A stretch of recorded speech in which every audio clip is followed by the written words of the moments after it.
7장 31절부터 37절의 말씀입니다. 마가복음 7장 31절로 37절의 말씀 우리 같이 합독하여서 봉독하도록 하겠습니다. 자, 다 찾으셨으면 아멘 하시기 바랍니다. 네, 자, 같이 읽습니다. 시작. 예수께서 다시 두로 지방에서 나와 시돈을 지나고 데가볼리 지방을 통과하여 갈릴리 호수에 이르시매 사람들이 귀먹고 말 더듬는 자를 데리고 예수께 나와 안수하여 주시기를 간구하거늘 예수께서 그 사람을 따로 데리고 무리를 떠나사 손가락을 그의 양 귀에 넣고 침을 뱉어 그의 혀에 손을 대시며 하늘을 우러러 탄식하시며 그에게 이르시되 에바다 하시니 이는 열리라는 뜻이라. 그의 귀가 열리고 혀가 맺힌 것이 곧 풀려 말이 분명하여졌더라.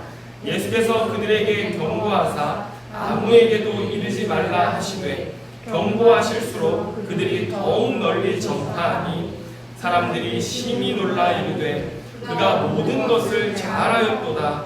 못 듣는 사람도 듣게 하고 말 못하는 사람도 말하게 한다 하니라. 아멘. 자, 오늘 마가복음 강의 마지막입니다. 전적인 은혜 복음 30번째 시간 함께 말씀을 나누도록 하겠습니다. 오늘 예수님께서는 지난 시간 두로에서 수로보니게 여인을 만나 그 딸을 귀신으로부터 자유케 하신 뒤에 시돈으로 옮기셨다가 또 시돈에서 데가볼리 지역으로 이동하사 이 갈릴리 동편 데가볼리 지역으로 이동하셨다라고 하는데, 여러분 이게 굉장히 먼 거리입니다. 두로에서 시돈까지는 북쪽으로, 두로에서 북쪽으로 시돈까지 30km나 떨어져 있고요. 그리고 시돈에서 데가볼리 지역, 이 갈릴리 호수를 가로질러 데가볼리 지역까지 가는 데는요, 이 갈릴리 호수 동편이니까 거기까지는 192km나 떨어져 있습니다. 그런데 걸어서 제자들과 함께 그렇게 먼 여정을 가셨다는 것입니다. 여러분, 우리가 교회에서, 오늘 교회에서 지금 우리가 차를 타고 잠실 롯데타워까지 가면은 한 대략 30km 됩니다. 그리고 거기서 강릉까지 가면은 약 200km, 그러니까 190km 정도가 나옵니다. 그러니까요, 예수님이 이런 먼 거리를 제자들과 함께, 그것도 이방 지역인데 이동하셨다는 것은 굉장한 것인데, 왜 예수님이 이렇게 이동하셨냐? 여전히 헤롯 왕의 위협과 바리새인들과 서기관들을 피해서 이방인 지역에 머물고 계셨다는 것을 우리가 알 수 있습니다. 그런데 예수님께서는 이렇게 이방 지역을 쭉 둘러보시면서 오늘 갈릴리 동쪽의 데가볼리라는 지역으로 향하셨는데, 여러분 데가볼리 하면은 생각나는 사건 하나 딱 있죠. 우리 마가복음에서 배웠던 거 뭡니까? 거라사 광인을 고치신 사건입니다. 여러분 기억나십니까? 군대 귀신 들렸던 레기온이라고 해서 군단 귀신, 로마 군단에 다녔던 이 군단 귀신 들렸던 사람을 고치신 사건인데, 여러분 이 데가볼리라고 하는 말은요, 10개의 도시 연합체라는 뜻입니다. 예. 그래서 10개의 헬라 문화를 가진 이방 도시들의 연합체가 이 데가볼리인데, 거라사가 그 10개 도시 중에 하나였던 것이죠. 그런데 오늘 예수님께서는 다시 이곳을 방문하신 것입니다. 예. 그 거라사 광인을 고치셨던 그곳에 다시 방문하셨는데, 여러분 우리가 여기서 본문 이 대목에서 눈여겨볼 것이 있습니다. 그게 뭐냐면 주민들의 반응이 달라졌다라고 하는 것입니다.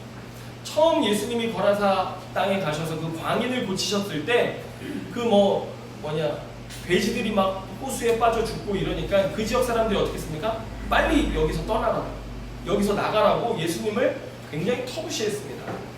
그런데 오늘 예수님이 가셨는데 어때요? 분위기가?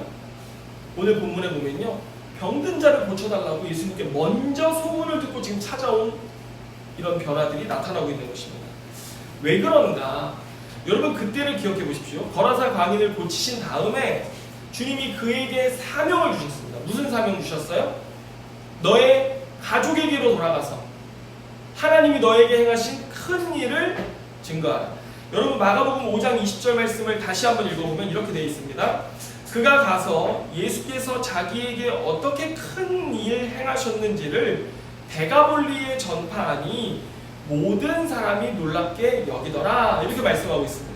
그는 예수님이 그에게 말씀하신 대로 자기의 가족들이 살고 있는 데가볼리로 돌아가서 어떻게 했어요? 하나님이 자기에게 행하신 큰 일을 증거하는 복음의 증인이 되었다는 것입니다. 그래서 예수님이 이번에 데가볼리에 딱 오셨는데 사람들의 반응이 어떻게 변했어요? 32절 한번 같이 볼까요? 32절. 우리 본문 32절 같이 읽습니다. 시작. 사람들이 귀먹고 말 더듬는 자를 데리고 예수께 나와 안수하여 주시기를 간구하거늘, 이렇게 말씀하고 있어요. 이번엔 사람들이 오히려 예수님의 소문을 듣고 귀먹고 말 더듬는 자를 데리고 와서 주님이 이 사람을 좀 치료해달라고 말씀하고 있는 것입니다. 여러분, 그 데가볼리라는 이방 지역과 도시에 영적인 분위기의 변화가 일어났다고 하는 것입니다. 할렐루야. 여러분, 어떻게 이런 일들이 일어날 수 있었을까요? 바로 거라사 광인의 삶 때문이었다는 것을 우리가 놓치지 말아야 하는데요.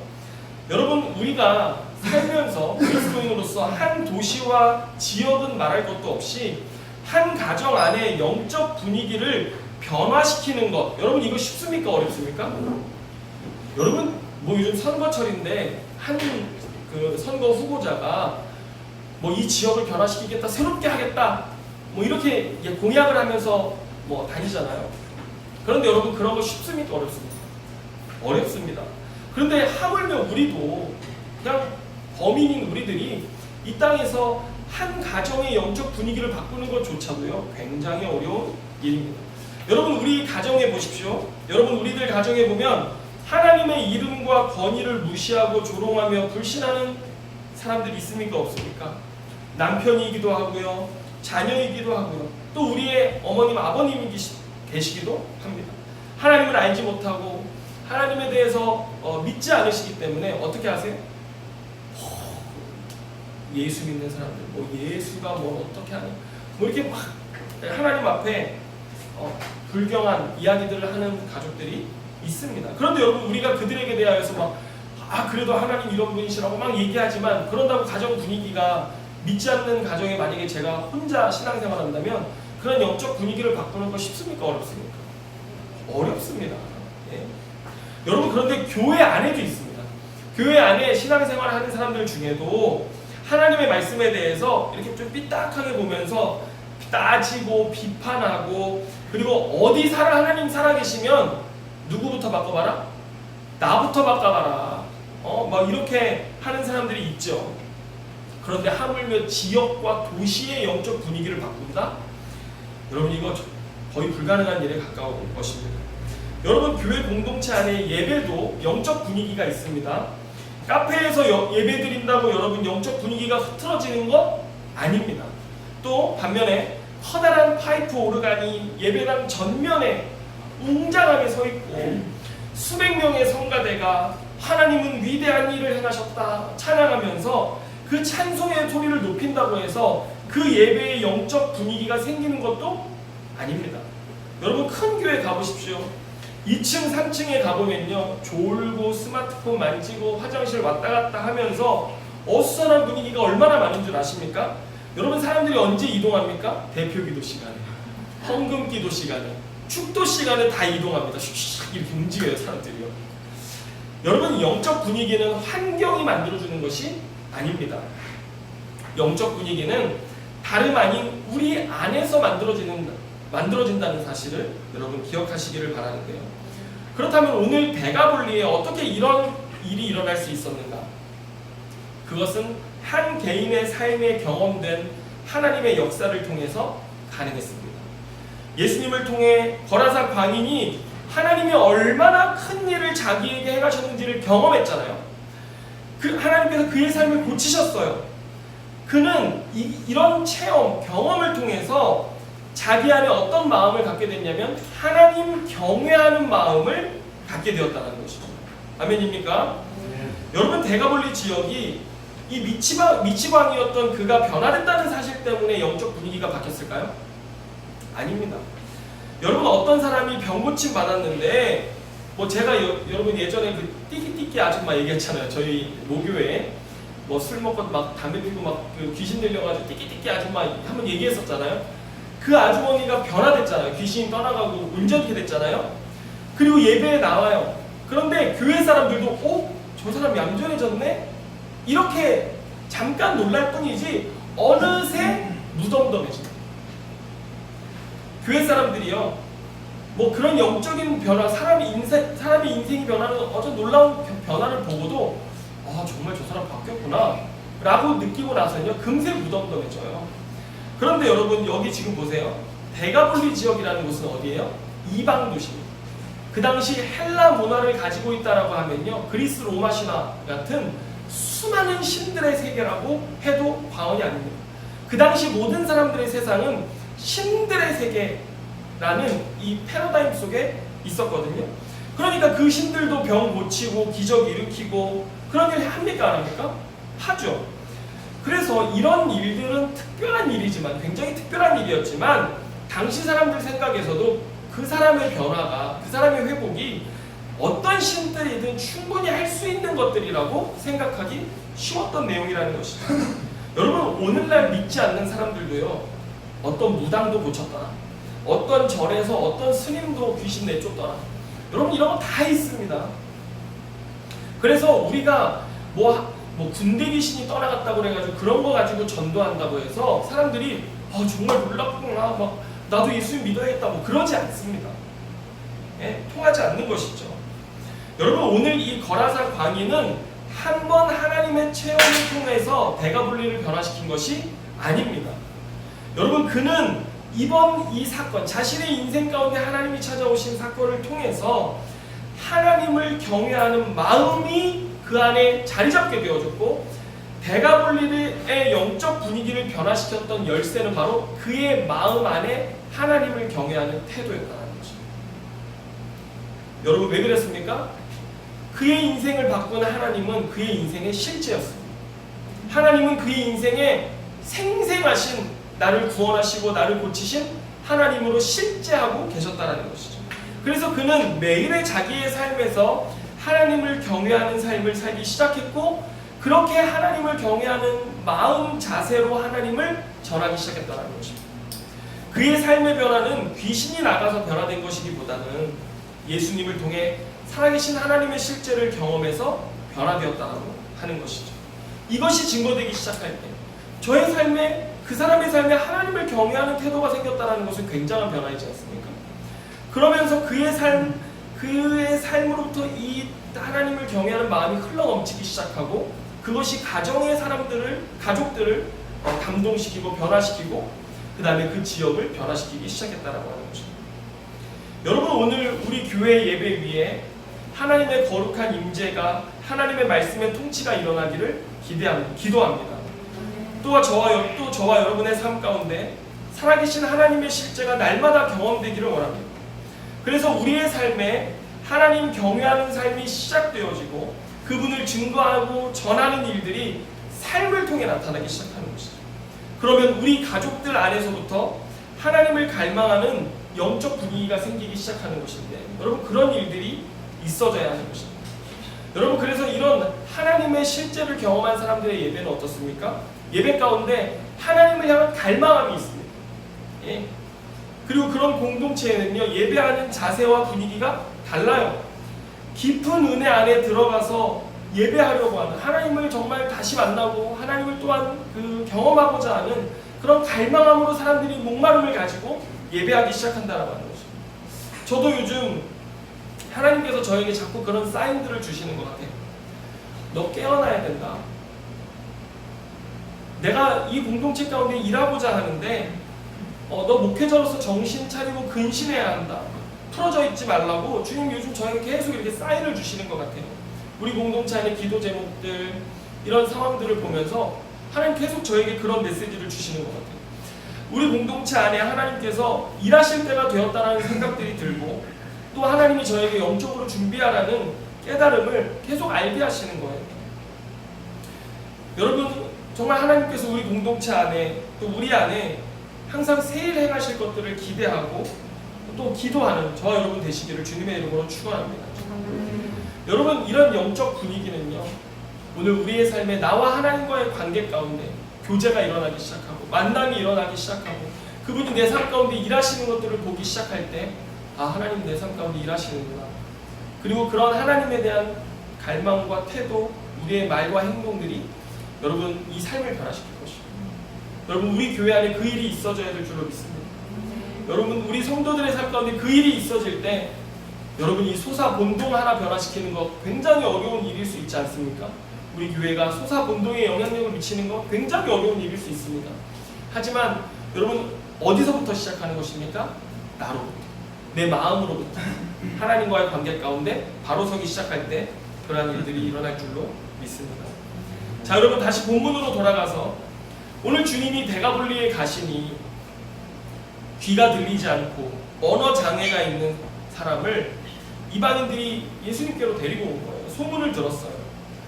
예수님께 한 번만 안수해 주시기를, 손 얹어 기도해 주시기를 그들이 원했는데요.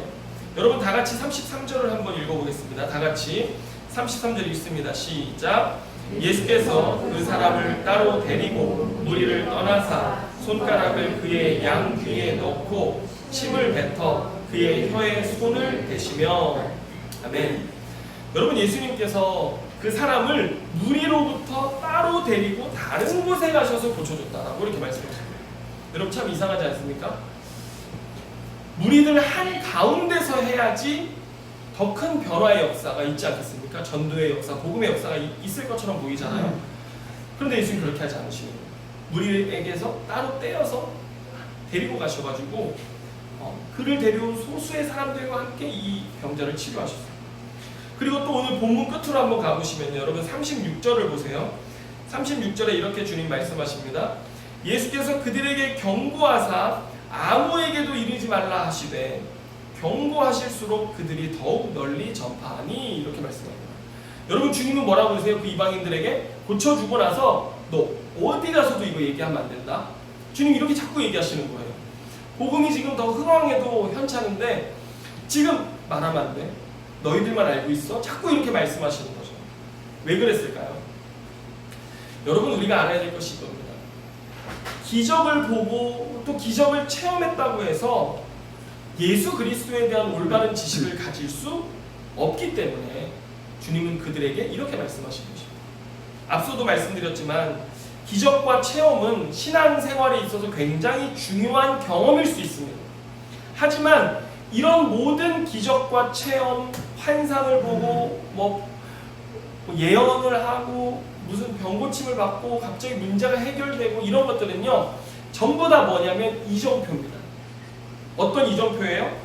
하나님의 말씀으로 가라라고 하는 이정표입니다. 그런 거 경험하면 하나님 우리를 어디로 부르시는 거예요? 말씀으로 나오라고 주님 부르시는 겁니다. 왜요? 이것을 통해서 하나님과 곧 그의 아들 예수 그리스도를 참되게 알아야지 온전한 신앙이 되지, 단지 기적을 경험하고 체험한 것만으로 우리의 삶이 온전한 신앙이 될 수 없다라고 하는 것입니다. 여러분, 유대인들에게 이런 하나님의 놀라운 기적들이 일어나니까 그들이 어떻게 했습니까? 예수님을 억지로 끌어다가 왕 삼으려고 했습니다. 그게 무슨 뜻이에요?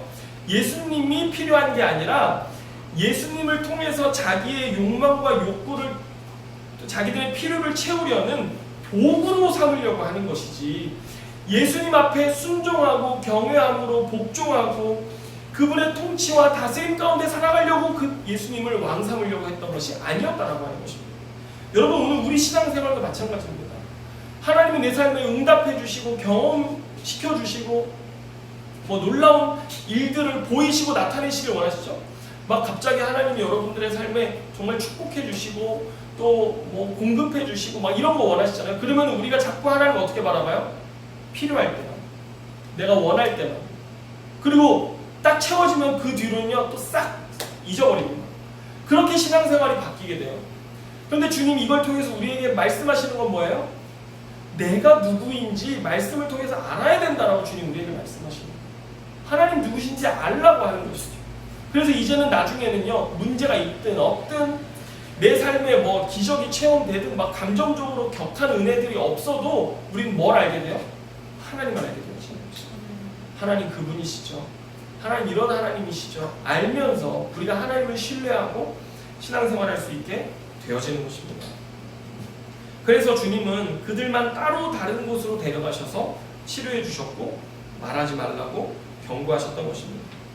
여러분, 예수님은 우리를 만족해 하려고 오신 것이 아니라 자기에게 순종하는 자들에게 참으로 주가 되어 주시려고 오신 줄 확실히 믿으시길 바랍니다. 자, 예수님께서 이제 이 사람을 치료하시는데요. 여러분, 제가 김천에서 사역할 때 장애 통합구역을 맡은 적이 있어요.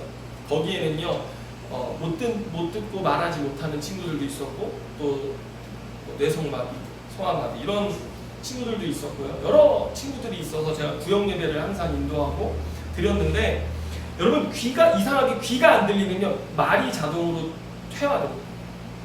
그래서 수어를 사용하는데 그들이 말이 거의 안 되는데 제가 맨날 예배드리고 뭐 사랑을 표현하고 복음을 전하려니까 얼마나 힘들었는지 몰라요. 그런데 오늘 예수님이 이 사람을 어떻게 치료하십니까?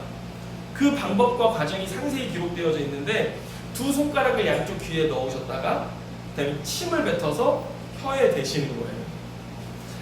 여러분, 여의도 순복음교회 조용기 목사님도 이제 교회를 개척했을 때 막 병 고쳐주시는 기적이 일어나니까 성도들한테 병든 자, 귀신 들린 자 다 데리고 와라 막 그랬더니 귀 멀고 말 못하는 사람을 진짜 데리고 온 거예요. 그래서 사람들이 다 이 사람 고쳐주시기를 바라보는데 그 조용기 목사님 이런 간증을 하셨어요. 손가락을 귀에 넣었는데 빼지를 못하는 거예요.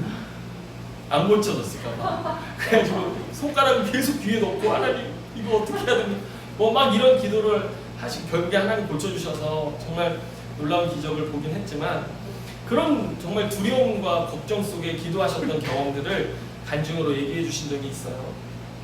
여러분, 우리도 예수님이 이렇게 하셨다고 안 들리는 사람들 오면요 귀에다 손가락 꽂고 주님 고쳐주세요 이렇게 하고, 또 말 못하는 사람 오면 혀를 내세요 한 다음에 침을 탁 뱉어가지고 손을 대고 이렇게 기도해야 되겠습니까? 여러분, 제가 좀 말씀드리면, 여러분, 예수님이 침을 뱉어서 혀에 대신 것은 오늘날로 말하면요 굉장히 더럽고 온갖 세균, 질병의 감염 원인이 된다는 거 아시잖아요. 모기 물린 거 이렇게 긁어가지고 까졌을 때, 상처 났을 때 침 바르면 나을 것 같지만 더 감염의 위험이 크다는 사실 아시잖아요. 그런데 여러분, 당시 사람들의 지식에서는요, 의학적 지식입니다. 침이 상처와 병에 기도와 함께 사용되어지면 이게 치료책이라고 생각했던 거예요. 오늘날로 생각하면 정말 우매하고 어리석은 방법이죠. 하지만 당시에는요 그게 널리 알려진 보편적인 치료 방법이었어요. 그래서 예수님도 그 당시를 사셨기 때문에 그런 방식을 동일하게 사용하셨던 것입니다. 다만 무슨 차이가 있었습니까? 예수님은 그 당시 사람들과 같은 방식을 사용하셨을 뿐, 예수님이 가지신 참 권능과 권세가 있으셨기에 그 권능과 권세로 이 병든 자를 치료했지, 당시 사용한 방식으로 치료되었던 것은 아니었다라고 하는 것입니다. 여러분, 이해되십니까? 그러니 오늘날 우리에게는 어떻게 적용될 수 있겠습니까? 우리는 예수님이 사셨던 시대보다 엄청나게 발전된 DNA 지도를 다 분석할 정도의 굉장한 과학적 지식을 가지고 있는 시대에 우리가 살고 있습니다. 그래서 예수님이 오늘날 이 땅에 오셔서 귀 멀고 말 못하는 자를 치료하셨다면 어떻게 치료하셨을까요? 의학적 치료와 병행하셨을 것입니다. 아멘입니까? 그래서 잘못된 신앙을 가진 사람들은요 의학적 치료를 완전히 무시합니다. 그래서 소위 우리 선배 목사님들 중에는요 많은 실수들을 하셨는데 태중에 아들을 갖고 싶은데 딸인 거예요. 병원에서 이렇게 해보니까 딸인 거예요. 그러면 하나님이 딸을 아들로 바꿔주실 줄로 믿습니다. 이래가지고 막 배에 손 얹고 기도하시고 그러셨어요. 그런데요 여러분, 성경은 그렇게 가르치지 않는다는 사실입니다. 성경은 의학적 방법도 존중하면서, 그러나 우리에게 여러분 의학적 방법으로 모든 질병을 치료할 수 있는 시대입니까? 이렇게 놀랍게 의학과 과학이 발전했지만요 점점 더 의사들이 치료하기 어려운 질병들이 생겨나고 있지 않습니까? 여러분, 그렇기 때문에 우리는 의학적 방법도 동일하게 인정하면서 뭐 해야 돼요? 하나님의 권능과 권세로 불가능한 것들을 가능케 하시는 하나님이 일하시기를 간구하지 못하라고 하는 것입니다. 여러분, 이것이 우리가 성경을 통해서 배워야 할 균형 있는 사역의 방식이라는 사실을 여러분 믿으시기를 바라요. 자, 그런데 오늘 본문의 치유 과정은 굉장히 짧고 단순하지만 많은 의미를 함축하고 있습니다. 여러분, 그 이유를 살펴보면 첫 번째로, 여러분 이 지금 환자가 누구냐면요, 병든 이방인입니다. 병들었다라는 것도 부정함의 의미가 있어요. 병든 자를 만지면 안 돼요. 부정함이 옮아요. 그런데 게다가 이방인이에요. 병들고 이방인이라는 이런 이중적 부정함을 가지고 있음에도 예수님은 어떻게 하셨어요? 손을 대어 치료하신다는 것입니다. 안수하시고 귀에 손을 넣으시고 혀에 손을 대시면서 그 부정함을 감내하시면서까지 이방인을 끌어안으셨던 예수님의 사랑, 태도를 우리가 볼 수 있었다라고 하는 것입니다. 또 둘째로, 여러분 전 세계 목회자들의 목회자라고 하는 미국의 팀 켈러 목사님이 있는데, 그분이 예수님께서 그 귀머거리 환자의 양 귀에 손을 넣으시고 혀에 손을 대신 것을 뭘로 설명하셨냐면요, 수어로 설명하셨습니다. 여러분, 요즘 방탄소년단의 이 수어 안무가 전 세계 청각 장애인들에게 엄청난 감동을 불러일으켰다는 거 아십니까? 네. 여러분 이거 뭔지 아세요? 이거? 즐기다. 이거 즐기다. 그 다음에 또 이거 뭔지 아세요? 이거 이렇게 하는 거? 춤추다. 그 다음에 이거 뭔지 아세요? 평화. 그래가지고 이 안무, 제가 하니까 좀 이상하죠? 참아주시기 바랍니다. 죄송합니다. 저기 학생들이 고개를 떨궜어요. 지금. 굉장히 지금 죄책감에 시달리고 있는데, 네.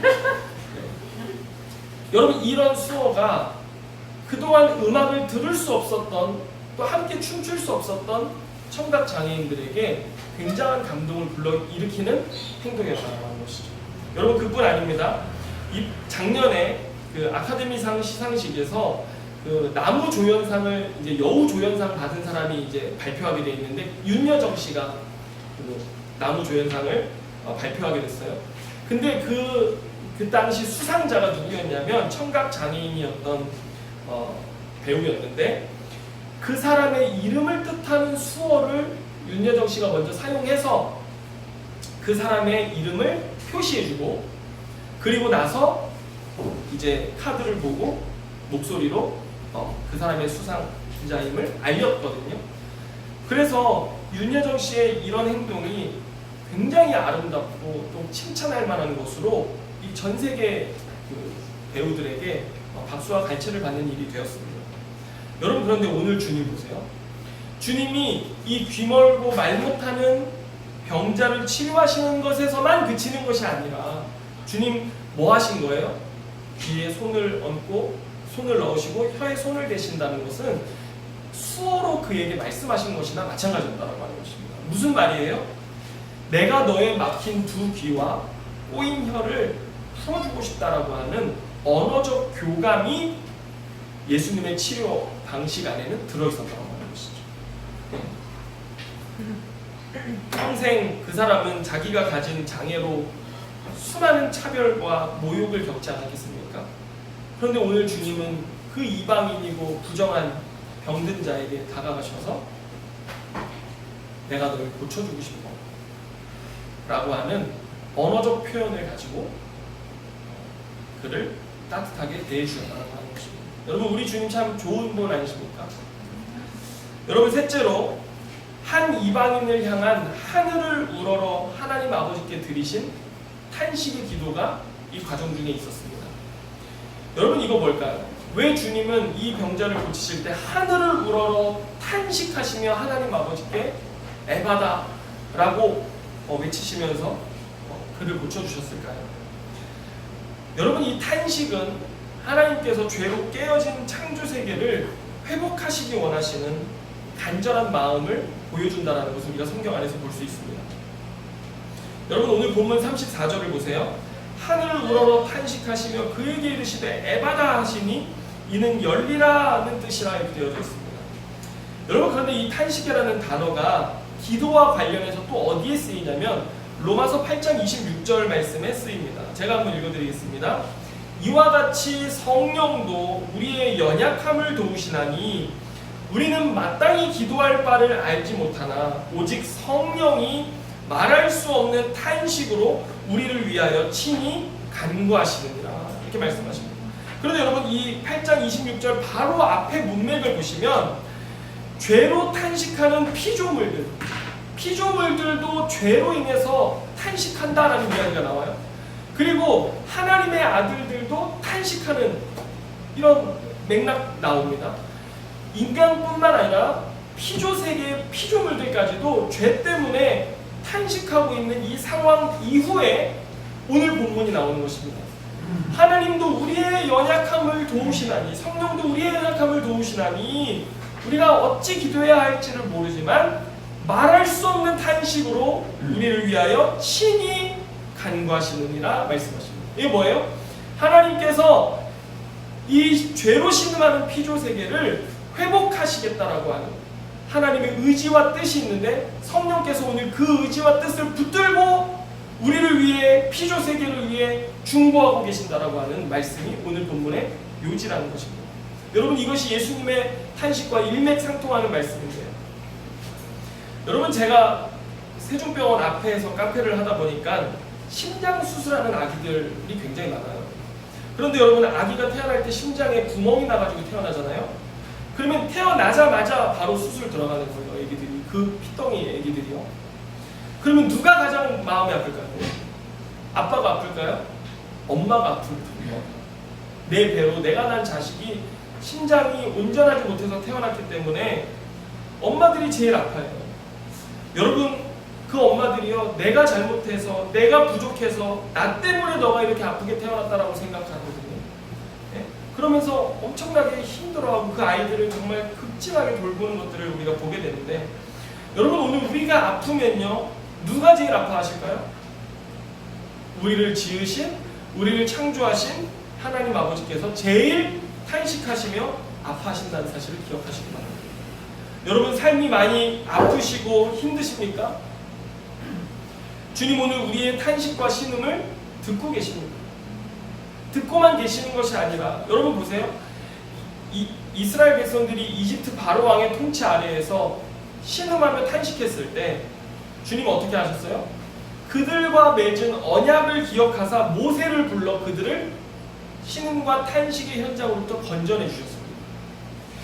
여러분 오늘 예수님이 이 땅에 오신 이유는요 죄로 신음하고 탄식하는 이 피조 세계뿐만 아니라 우리 인간들을 구원하시기 위해서 그래서 우리에게 영원한 안식을 주시기 위해서 오신 것입니다.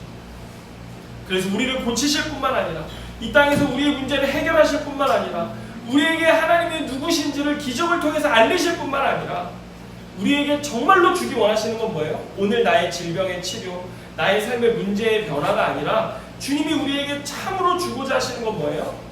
우리에게도 출애굽을 주기 원하세요. 그런데 진정한 출애굽, 참 출애굽을 통해서 어디로 들어가는 거예요? 영원한 하나님 나라에서 온전한 삶을, 완전한 삶을 우리에게 허락해 주기 원하신다는 것입니다. 여러분 생각해 보세요. 이 땅에서 잠시 잠깐 치료받고 축복받고 하나님의 은혜를 누리는 삶이 좋습니까? 아니면은 이 땅에서 그런 은혜는 잠시 잠깐일 뿐이지만 영원한 하나님 나라에 들어가는 것이 훨씬 더 복된 것입니까? 여러분 영원한 하나님 나라가 하나님이 우리에게 주기 원하시는 가장 완전한, 가장 온전한 응답이라는 사실을 여러분 깨달으시기를 바랍니다. 여러분 그래서 주님은 이렇게 참 사랑, 영원한 사랑으로 우리에게 다가오셔서 그 사랑의 손길로 우리를 만져주시고 우리에게 교감하시고 언어로 교감하시고 또 우리를 위하여 탄식하며 기도해 주시면서 우리가 온전케 되기를 원하시는데 여러분 오늘 이 예배 시간에 그 사랑 받으시기를 주님의 이름으로 축원합니다. 아멘. 말씀을 마치겠습니다. 주님께서 오늘 이 사람을 고치시자 사람들이 어떤 말을 했냐면요 37절을 보면요 사람들이 심히 놀라 이르되 그가 모든 것을 잘하였도다 못 듣는 사람도 듣게 하고 말 못하는 사람도 말하게 한다 하니라 이렇게 말씀합니다. 여러분 보세요. 그가 모든 것을 잘하였도다 라고 사람들이 응답했어요. 예수님 하신 일을 보고 이방인들이요. 여러분, 모든 것을 잘했다라는 말 무슨 뜻일까요? 온전케 되었다는 뜻입니다. 듣지 못하는 자가 듣게 되고 말 못하는 자의 혀가 풀려서 온전히 말하게 되고 온전케 되었다라고 하는 것입니다.